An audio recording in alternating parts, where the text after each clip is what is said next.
And I also helped my nephew with this and had him practice this method, this framework as well. And it's called the STAR method.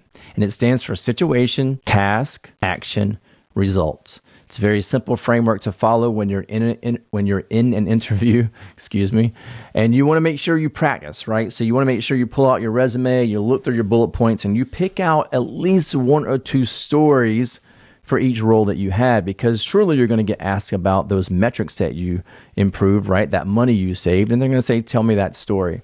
And so you want to make sure you have a story, and every story should follow a framework. And the framework I like to use again is the STAR method, STAR. So for example, let's say you increase sales for a region. It doesn't really matter. Let's just say that's what you did. You increased sales in a region. And they may ask you, well, how did you do that? Think of the situation. Well, maybe the situation was that sales had decreased 3 months in a row. So everyone's scrambling around trying to figure out how are they going to increase sales. So you were tasked with either finding new markets, which you knew you had to do because you had exhausted, your company knew you had exhausted the markets you were in.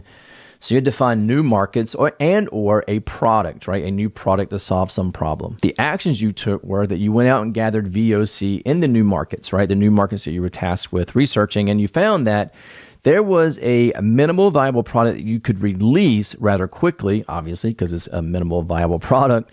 You could release quickly into the market that would solve the problems that those new markets were having. Maybe it was a piggyback on an existing product. Whatever it is, we're making this up, right? But that was the actions that you took to get the results of increased sales. Now, on your resume, you had, I increased sales from X thousands of dollars to Y millions of dollars, right? But that's the results. Now you're coming back and you're telling the story. The situation was our sales had decreased for 3 months. Task was I had to look at new markets or new products. And the actions were that I went out and gathered VOC, voice of the customer, and found out that, you know what?